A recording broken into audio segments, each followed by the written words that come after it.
제5장 성프란체스코의 크리스천 근본 체험 1. 성프란체스코 영성의 원체험인 가난하고 겸손하신 예수 그리스도. 우리는 이 제목으로 프란체스코의 크리스천 삶과 증언의 근본 체험이 되고 세기의 흐름 동안 프란치스칸 영성의 정체성과 고유성의 기초를 이루었던 점을 모아 종합해 보았다. 실제로 여러 해 전 프란치스칸 원천 사료에 나타난 그리스도 추종과 프란체스코 성인의 영성 안에서 예수의 모습과 기능이라는 연구에서 지금 말하려는 내용을 밝힌 바 있다. 위 연구에서 썼던 요점을 프란치스칸 영성과 관련된 우리의 주제에 적용하면서 다시 다룰 수 있다. 프란체스코 성인이 쓴 여러 가지 글은 물론 13세기에 쓰인 성인의 공식 정기와 비공식 정기에 나타난 여러 본문을 분석해 본 후 성 프란체스코의 그리스도 추종과 그리스도 체험 안에 그만의 고유하고 독특한 점이 과연 존재하는가? 라는 질문을 던진 바 있다. 그리고 우리는 성인의 글과 정기가 증언해주는 내용을 바탕으로 성 프란체스코는 물론 창립 후 첫 세기 동안 프란체스코 수도회를 움직였던 고유하고 독특한 관점에 대해 감히 말할 수 있고 또 말하여야 한다고 응답했으며 다음과 같은 논조에는 결코 동의할 수 없다고 하였다. 즉, 프란체스코 성인은 특별한 생각이나 개념 없이 복음에 접근했다거나 성인의 특별한 카리스마는 복음을 문자 그대로 추종하는 데서 드러났으며 가난뱅이 프란체스코는 복음에 따라 살면서 어떠한 독창성도 없었다는 견해이다.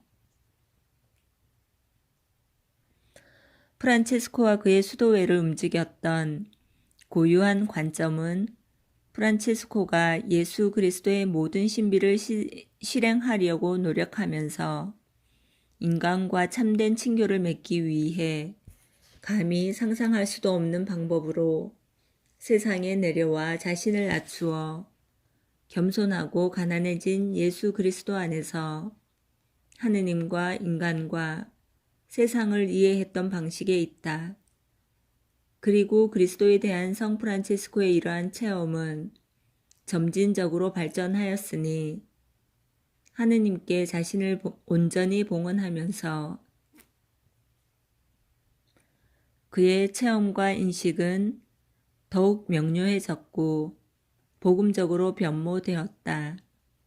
다시 말해 복음서 속에서 예수가 실천했고 제안했던 내용과 가치가 더욱 구체적으로 그에게 다가왔고 그리스도가 제자들을 세상에 파견하면서 하신 말씀이 바로 자신에게 향하고 있다는 점을 깨달은 날부터 예수 그리스도의 발자취를 따르고자 단호히 나섰던 것이다.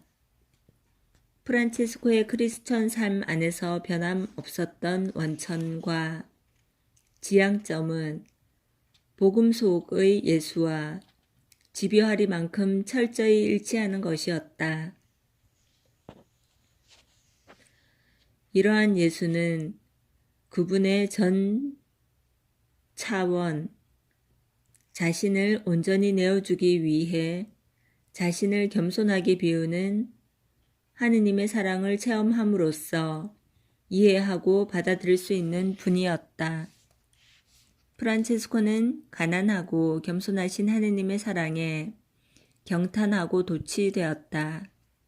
그레치오에서 재현된 베들레헴 동굴의 아기 예수, 인간 속에 들어와 함께 살아가면서 예수가 받아들였던 겸손하고 가난했던 삶의 조건, 인간을 구원하려는 하느님 아버지의 뜻에 순명하여 십자가 위에서 자기 자신을 아무런 제한 없이 비우고 내어놓은 사랑. 이미 부활하여 영광 중에 계신 주님이면서도 겸손하고 가난하며 보잘것없는 모습으로 말씀과 교회와 사제들과 가난한 이들과 함께하며 빵과 포도주의 형상 속에 겸손하고 소박하게 현존하면서 인간을 위해 끊임없이 자신을 내어주기를 멈추지 않는 예수의 모습에 매료되었기 때문이다. 이 모든 장소와 현존 양식 속에서 프란체스코는 사랑이신 하느님, 그것도 겸손과 가난과 온전한 자기 비움의 신비 속에서 자신을 드러내시는 하느님의 사랑에 탄복했고 그분께 충실히 부합하려는 마음을 지니게 되었다. 이러한 종교적 기본 체험은 프란체스코가 총회 또는 형제의 회에 보낸 편지에 분명하게 나타나 있다. 여기서 프란체스코는 그의 형제들이 인간들 사이에서 지상 여정을 계속하고 있는 그리스도 현존의 장 또는 현존 양식인 성체 신비의 시선을 고정하도록 초대하고 있다. 이렇게 프란체스코가 복음의 그리스도와 하느님을 체험한 데는 성격과 가정 환경 및 역사, 사회적 요인이 함께 작용한 것이 분명하다. 그러나 이러한 요인만으로는 모든 것을 설명하기에 충분하지 않다. 왜냐하면 이는 성령께서 자유롭게 베풀어 주시는 카리스마의 결실인 동시에 크리스천으로서 프란체스코만이 지녔던 고유함의 결과이기 때문이다. 사실 프란체스코가 예수님의 말씀에 어떻게 반응했는지를 보면 그가 복음이 가르치는 내용을 그저 단순하게만 받아들인 것이 아니라 개인적이고 창의적인 방법으로 이해하고 체득해 갔다는 점이 분명히 드러난다. 프란체스칸 원천 사료의 여러 증언에 따르면 프란체스코가 파견 사명과 관련된 복음 구절을 듣고 그 의미를 이해했을 때 큰 기쁨에 쌓여 다음과 같이 외쳤다고 한다. 이것이 바로 우리들이 바라고 찾던 것입니다. 이것이 바로 내 마음 깊은 곳에서부터 하려고 했던 것입니다. 대본에는 이때가 프란치스칸 영감이 태어난 순간이라고 본다. 프란치스코가 복음과 더욱 긴밀한 관계를 맺었던 그날부터 그리스도를 향한 접근은 명료한 영감과 고유한 영성 체험으로 변모되었다. 이러한 접근은 세월이 흐르면서 더욱더 뚜렷해졌는데 그의 영적 체험의 영구한 토대는 물론 세기를 거쳐가는 동안 프란치스칸 삶의 최종 기반으로 변화되었다. 이 같은 영감은 최근에 성 프란치스코와 프란치스칸 수도 가족이 어떤 고요한 방법으로 크리스천 신비에 접근했는지 묻던 학자들에 의해 드러났다. 카르타로폴리는 프란체스코의 복음성을 다루면서 다음과 같이 쓰고 있다. 이는 복음에 대한 공통된 태도 속에서 프란체스코와 그를 머리로 하는 광범위한 운동만이 지니고 있는 고유한 특징이 과연 존재하는지 그리고 어떤 점이 중요한 측면인지를 규명하려는 문제이다. 복음을 실행하려는 의지는 프란체스코만의 예외적인 노력이었다고 볼 수는 없다. 그렇지만 프란체스코는 복음을 이해하고 실행하는 자신만의 방식을 지니고 있었다. 결론적으로 복음의 예수를 이해했던 그의 특별한 접근 방식은 바로 프란치스코가 예수의 인격과 생애 안에서 낮춤과 비움으로 이해되는 가난을 즉각 볼 수 있었다는 점이다. 이는 엄밀한 의미에서 신적 가난으로서 하느님의 아들이 인간이 되면서 취했던 본질적 특성과 관련된 문제이다.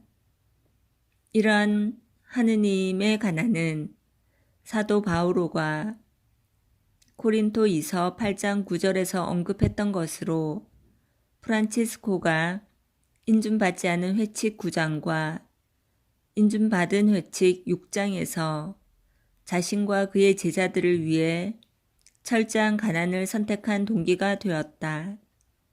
따라서 프란치스코의 가난은 무엇보다도 가난하신 그리스도와 부합하는 것이고, 가난을 선택한다는 것은 본질적으로 성자 안에서 겸손하고 가난하게 인간에게 다가와 인간이 자신의 창조주 주님께 더욱 깊이 무한하게 결합되도록 이끄시는 하느님의 한없는 사랑에 인간이 근본적인 사랑으로 응답하는 것이다. 로체터 역시 같은 방향에서 접근하고 있다. 그는 프란치스코가 체험했던 모든 것의 기초가 되고 그를 가장 프란치스코답게 했던 깊은 체험에 대해 살펴볼 필요가 있다고 한다. 하느님과 세상에 대한 프란치스코의 체험은 한마디로 모든 사물과 무엇보다 예수 그리스도 안에서 하느님의 겸손함을 체험한 것이다. 그래서 겸손하신 하느님과 만남은 프란치스코가 실현하려고 했던 삶의 동기와 목표가 되었는데, 이는 사랑에서 사랑으로 라는 아름다운 표현으로 요약될 수 있다. 데고티아는 프란치스코가 복음과 그리스도께 나아갈 때 어떠한 독창적인 관점도 없었다고 보면서 프란치스칸 영성을 특징 짓는 덕행을 찾아야 한다는 견해는 항상 위험하다고 주장하지만 다음과 같은 의미에는 표현을 남기고 있다. 하느님의 말씀 안에서 겸손과 가난, 봉사와 섬김의 표현인 예수 그리스도의 육화를 바라보는 관점이야말로 예수 그리스도와 그분의 모든 신비에 대해 프란치스코가 가르치는 내용의 중심을 차지하고 있다. 또 프란치스코는 인간이 되신 하느님의 신비를 중심으로 모든 것을 관상하고 있다. 그리고 이 모든 것을 신학적으로 투사하고 있다. 모든 것이 인간이 되신 하느님의 역동성 안에 통합되었기에 모든 것이 고양되었다. 마지막으로 가난에 대한 신학적 관점은 육화에 대한 프란치스칸 관상의 특징적인 면 가운데 하나이다. 말씀은 지극히 부유하셨는데도 가난하게 되셨다. 여기서 프란치스코는 가난 부인을 선택하게 된 최종 이유를 찾았다.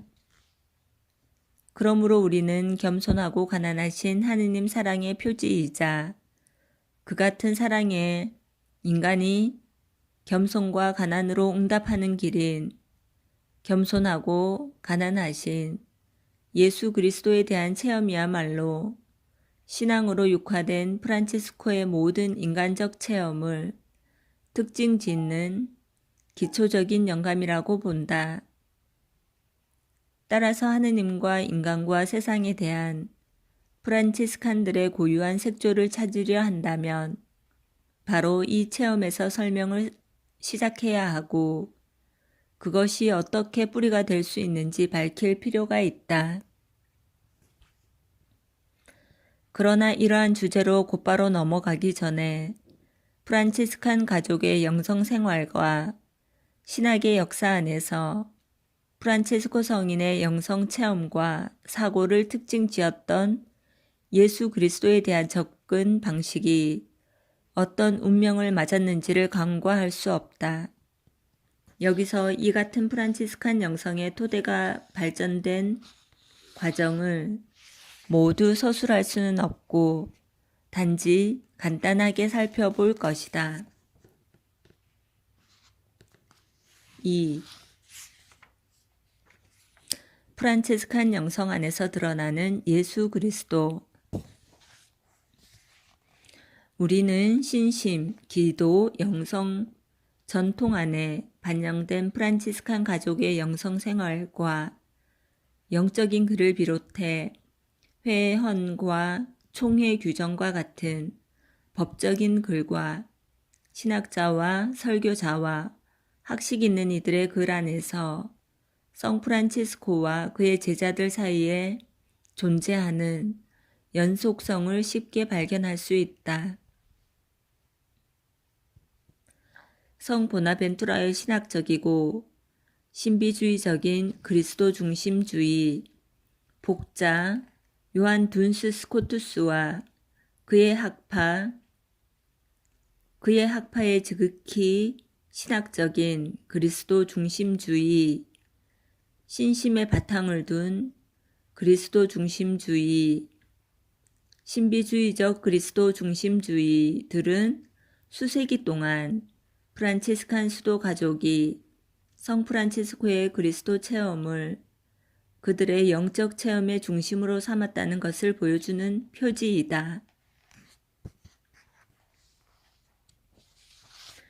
프란치스코의 그리스도 체험은 성녀 글라라 안에도 생생하게 살아있으며 성녀가 프라하의 아네스에게 보낸 편지는 신비 체험과 크리스천 지혜를 훌륭하게 증언해 주고 있다. 가난하고 겸손하신 그리스도에 대한 체험은 글라라의 글에 생생하고 열정적으로 깔려 있으며 특히 몇몇 부분은 성 프란치스코가 지녔던 영감, 즉 겸손하고 가난하신 그리스도의 사랑이야말로 신적 신랑만을 찾아 모든 것을 포기하게 하는 사랑에 찬 응답의 동기라는 점을 뚜렷하게 드러내준다. 실제로 글라라는 프라하의 성녀에게 다음과 같이 쓰고 있다. 하느님의 은총으로 자세히 보면 알겠지만 그 거울 전체에는 복된 가난과 거룩한 겸손과 표현할 수 없는 사랑이 반사되어 있습니다. 먼저 거울의 맨 아래부터 보십시오. 말구유 위에 강보에 쌓여 누워 계시는 그 가난을 깊이 바라보십시오. 오 놀라운 겸손이여, 오 기막힌 가난이여, 천사들의 임금이시고 하늘과 땅의 주인이신 분이 구유에 누워 계시다니. 다음으로 거울의 가운데를 보십시오. 그분께서 인류의 구속을 위하여 겪으신 무수한 수고와 고통, 그리고 그분께서 지니신 겸손과 함께 복된 가난을 깊이 바라보십시오. 이제 끝으로 거울의 맨 위를 보십시오. 십자가 나무 위에서 고통당하시고 거기에서 가장 수치스런 죽음을 맞이하시기를 원하신 그분의 표현할 수 없는 사랑을 깊이 바라보십시오.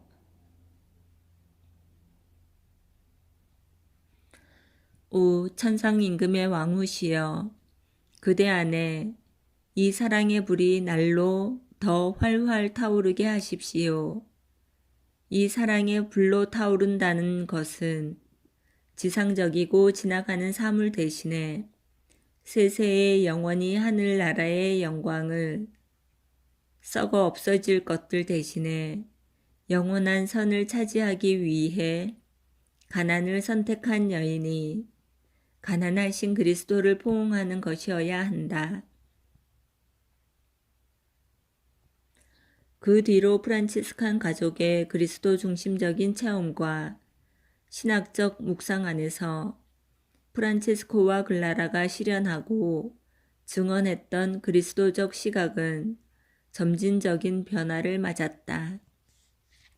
프란체스코 성인 이후 그리스도 중심적인 경향은 프란체스코 수도회의 영성 역사 안에서 두 가지 방향으로 나누어지는데, 그것은 양자택일할 수 있는 성격은 아니었지만 상당한 차이를 보였고 어떤 면에서 서로 평행을 이루는 것이었다.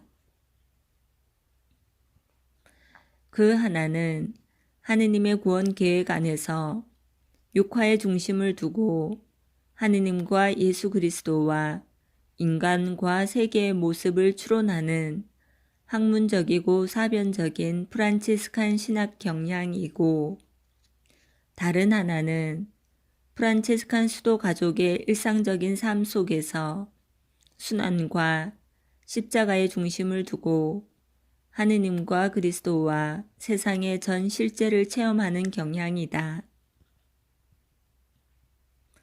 프란치스코 성인이 종합적으로 실현했던 자신과 그리스도의 관계와 구별되는 이 같은 차이점 때문에 스코투스 학파의 그리스도 중심적 경향 안에서 그리스도를 가난하고 겸손한 사랑이신 하느님의 계시로 보던 성 프란치스코의 시각을 일정 부분 잃게 되었으며, 순환과 십자가에 집중된 그리스도 중심적 경향 안에서는 프란치스코가 체험했던 근본적이고도 보편적인 그리스도 중심성의 폭넓은 지평을 잃어버리게 되었다. 이렇게 서로 다른 경향과 결과는 하느님과 인간과 세상에 대한 프란치스칸 가족의 체험 안에 뚜렷이 남아있다. 우리는 성 프란치스코의 전형적인 그리스도적 시각을 실제 삶의 영역과 신학적 성찰의 영역에서 회복할 필요가 있다. 하나는 통합적인 예수 그리스도께 늘 열려 있지만 특별히 역사에 예수께 초점을 맞추는 것이다. 또 하나는 인간과 친밀한 일치를 이루고 최고 선이고 유일한 선이신 하느님께 인간의 마음을 인도하기 위해 예수 그리스도 안에서 자신을 내어주신 하느님 사랑의 구체적인 형태인 자기 비하의 겸손과 가난을 강조하는 시각이다. 지금까지 프란치스코 성인의 크리스찬 삶의 원체험을 살펴보았다. 이제 이 체험이 하느님과 교회와 인간과 세상의 의미와 같이 성 프란치스코가 가졌던 크리스천 체험의 기초적인 요소에 어떠한 특징을 남겼는지 살펴볼 것이다.